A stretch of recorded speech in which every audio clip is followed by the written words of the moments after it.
We have a total of 9 stories for you guys today. The first story is posted by you/Phantom Kira. Choosing beggar demands that pen. Recently, I've gotten a fountain pen obsession. I was at school, making notes with my Lamy 2000, and a guy who I've talked to a few times asks to borrow a pen. I grab a biro from my pencil case and offer it to him. The following exchange then happened. CB, no, I mean a fountain pen. Me, oh, okay. CB, no, the one you're writing with. Me, I'm using it, sorry. CB, fine, I'll take the other one. Me, sorry, offer is off the table. This guy then has the audacity to complain to the teacher that I refused to let him use my pen. When the teacher said that that was my choice, he threw a temper tantrum in the middle of the lesson. He got given a detention and told to get out of the classroom. Sweet justice. FYI, he's 17, I'm 16. On to the second story written by you/Maz Zachary. No, I want you to pay for delivery. Happened a few years ago. Selling a nice marble table on KIJIJI in mint condition for $1,500. After a few back and forth, dealing with low-balling offers, finally agreed to $1,200 and set up a time for them to pick it up. Nayav, they show up 30 minutes late. I can see they are driving a car, and there is no way this 70 inches table is going to fit.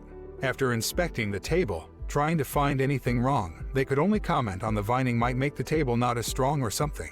So I ignore whatever comment they made and ask if they are going to take the table. CB, oh well, we have to rent a van to get it to our place, and that's going to cost me $250, so I can offer $950 for the table. With that considered, me, the price is $1,200. As agreed, it doesn't matter to me if you have to rent a van. CB, how are you set for your furnace? Me, what are you talking about? CB, I can give you a discount. If you give us the table, I'm a furnace installer. Me, price is $1,200. I'm not entertaining offers for furnace installations. CB, okay, well, it doesn't seem like you're being reasonable. We have to pay to move it, and you should cover our costs. I just said no and showed them the door. A week later, I ended up selling the table for $1,400. Lamau. I've encountered plenty of people not bringing enough money, but this was certainly on another level. On to the third story shared by you/Shira Blackwood. Fire her so that I can have my old job back. A few years ago, I had the pleasure of working with Kim. Kim had an administrative job at our shared place of business, and we worked together for about a year. She wasn't a great employee, mainly due to attitude and a constant stream of missed time, for assorted reasons, most of which seemed to be bullcrap.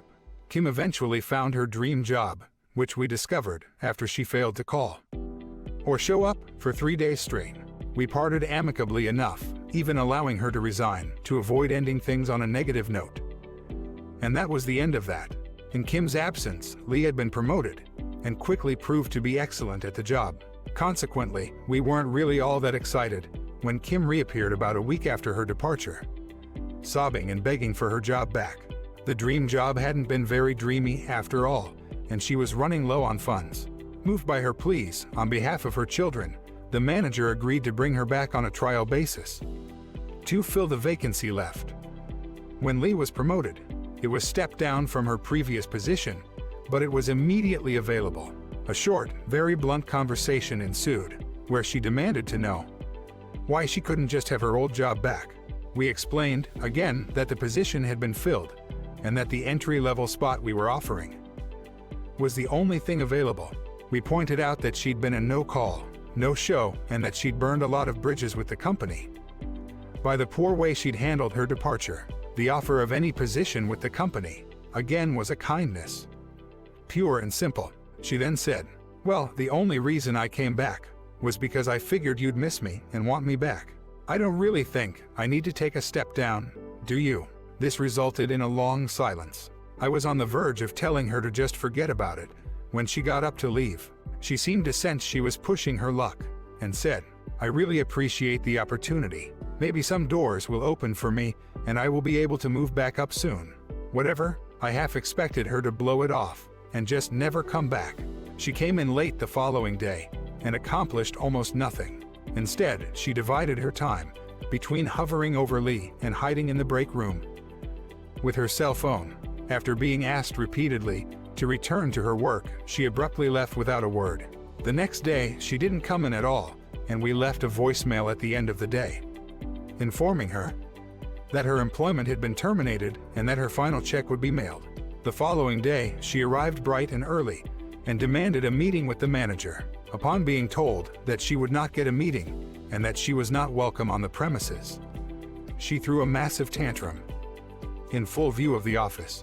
She said that it was unfair that we'd taken her job away and given it to Lee, and that she had kids to feed and that we needed to be nicer. We explained that she wasn't entitled to the job and that she had squandered all of her bargaining power by walking out twice. Furthermore, the job was taken. It was now Lee's. She then dropped her purse, along with the immortal line, "So just fire her so that I can have it back." It was one of those moments that just stick with you. We were all kind of shocked at her audacity and single-minded selfishness. Lee was really uncomfortable and quickly left the room. Without saying much of anything, I picked up Kim's purse, handed it to her, and walked her out. She sat her day outside for a long time, then left. She called back 6 months later and asked if we were ready to give her a fair chance. We declined. On to the fourth story shared by you/because life is. Let me use your room and sfoo while I'm at it. Happened yesterday. A friend called early in the morning, asking to use my studio because there was an unexpected outage in her area. I told her to go to a library because I know she's been studying for an important exam and I have a 2-year-old at home. No way she'd be able to focus while at my place. She said the nearest library had no vacant desks, and she didn't want to waste more time checking another library. I warned her my child can and will make lots of sounds, and the apartment isn't known for good sound insulation. She said no problem, the outage probably wouldn't last longer than a few hours. I finally agreed, with consent from my so. Long story short, she came over, but snapped after 30 minutes and demanded that my so and I take our child to a park or something, so she could have the whole place to herself. She also asked why I wouldn't hush my child. Well, because it was daytime, and my child is only 2 years old. Plus, it's my home. I kicked her out. Obviously, she will not be able to pass the exam, and it's all my fault. Many of you mentioned noise-canceling earphones, or the like. I sent her a link to one of those on Amazon, and wished her good luck with the exam. No reply so far. BTW, we're not students. She was studying for a certification exam, which would affect her career. So I understand her being stressed out. That doesn't mean I'm going to evacuate my own family to accommodate her though. On to the fifth story shared by you/D Wiener Peacock. Being a cosplayer is annoying around Halloween time. So I have this coworker who's around 35, and she has a 12-year-old daughter. She has brought her daughter into work before. I actually like her. She's really cool and likes the same anime I do. It's coming to Halloween time, and she wants me to just give her daughter my Miku Hatsune cosplay. But not only give her my cosplay that I spent forever working on and sewing last year, including the wig, headset, and my fake prop leak. She wants me to tailor it into a smaller size so that her daughter can fit into it. She also told her daughter she can already have it, even though I never said yes, and now asks me every day about it. And every time I tell her I can't, she gets all pissy and cold shoulders me through the whole shift, and then before I leave, she turns to me and says, "Work on that costume when you get home." She even sent me a text saying her daughter is small, so just make it whatever size a small is. I don't even know what goes through her head when the word no doesn't even register. Her daughter is going to have a disappointing Halloween. On to the sixth story shared by you/Isabella1347. I didn't pay for this seat, but you should give it to me anyways. There is some context needed to this story. My brother is very tall, 6'5" tall. Whenever he and I go back east for vacation, we get all seats in Comfort Plus for that oh so necessary few extra inches of legroom. It is the only seat he can fit in. We board fairly early and settle in very quickly. As the boarding process continues, a woman approaches him and asks him to switch seats with her. She explains that she wants to sit next to her husband, who is in the seat next to my brother. But she ended up being seated a few rows back. He says yes and goes back to her seat. He quickly realizes she failed to mention that she was seated in economy, which poses a huge problem, as he cannot fit. He comes back and very kindly explains the problem, and also explains that he paid extra for the Comfort Plus for a reason. Her face completely changes color in anger as she starts lecturing him on how unfair it is that he won't give up his seat. He stands there, unwavering, until she goes back to the seat she did pay for. And he sits back down, comfortably in his seat. I mouth "what the hell" to him, and he laughs and shrugs his shoulders. She never asked a flight attendant for help in being seated next to her husband. I finally realized that they probably plotted to only buy one Comfort Plus seat and rely on the kindness of a stranger for a free upgrade. On to the 7th story shared by you/Arail Capo, about the tramp who complained about a new coworker's thoughtful gift. We just had a new coworker start a few months ago. He's a really sweet and genuine guy. He spent a ton of time getting to know all of us, and he would share his knowledge while still eager to learn. Just a good person who made an authentic effort to get to know us. For Christmas, he took the time to write out personalized Christmas cards to each of us in the department. Each card had a personalized message. He put so much care into this, guys. And on top of that, he gifted everyone in the office their own 10.00 gift card to the local coffee house at our job. He didn't have to do any of this. Most of us were grateful. Well, most of us. Our resident butthole of a petulant child decided to pipe up during our coworker's gift giving and tell him that he should have gotten gift cards to a coffee place she uses outside of work. A personalized card, hand-delivered, with free coffee, none of which was expected. And this tramp went ahead and complained. FYI, there are only around 10 of us in the office.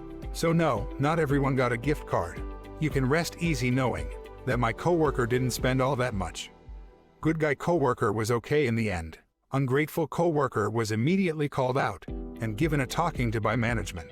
On to the 8th shared by you/Genza. No, you can't have a Christmas holiday for free, even if the child is already here. So I work for a large, international, upscale package holiday company. For the winter, our biggest sellers is the ski catalog. I work in the sales department, so I'm constantly getting people asking for discounts, or people saying that they have a travel blog and will review us.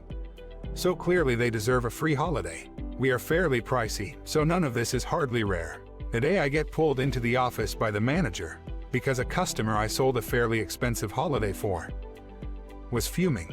I actually expected to be told that I had made an expensive mistake, but instead my manager thought I would enjoy the whole story. I vaguely remember that she had complained that it was too expensive and didn't want any of the cheaper alternatives. She had booked one of our more expensive resorts and told me she would leave the youngest of her 3 kids at home, as she would be too young to enjoy it properly. Again, not unusual to leave a child or 2 with the grandparents, but I had thought she must be a bit mean to leave her daughter for Christmas. As it turned out, she had taken the youngest child anyway and smuggled her into the resort somehow. Staff at the resort was suspicious when she asked for about 10 pillows and another blanket. After investigating this, she was confronted and was told she had to pay. Apparently, I had told her that it would be fine to take the child into the room. And when they checked the recordings and found out she was lying, she turned on the waterworks, begging to be allowed to stay due to the spirit of Christmas or whatever, as she couldn't afford the extra child's price. The resort's general manager eventually allowed her to stay, but only if she would pay about £900, which is roughly 60% of the actual cost, which she did. Now, this should be the end of the story, but I snapped. After coming home, she sent an email to our back office, demanding a refund of the $900, which she spent as the whole experience had ruined her family's Christmas. We said no. TLDR, beggar woman smuggled an extra child into a ski resort for Christmas, cried until she was forced to pay a reduced rate, and is now demanding a refund of that reduced rate. Also, I should mention that the resort is all-inclusive, so it's not a simple case of crashing in the room. On to the final story shared by you/Fellyflower. I'm hungry but not that hungry. I work at generic hospital in emergency. At 9 p.m., a patient came in and complained that she was starving and hadn't eaten in a long time. She asked for a hot meal, but the kitchen closed at 7 p.m. I gave her a meal pack, which consisted of a sandwich, yogurt, fruit cup and fruit juice. I apologized and said this is the best I could do after hours, and that we have nothing else. She looked at the food and refused it. She demanded for hot food. She kept telling me how hungry she was. I told her the kitchen is closed, and we don't have any other food to offer her. She started screaming on about how I was denying her of her basic human right to be fed by not giving her what she wanted to eat. If she was really hungry, she would have eaten it. That's it for the video. Thanks for watching, and see you guys next time.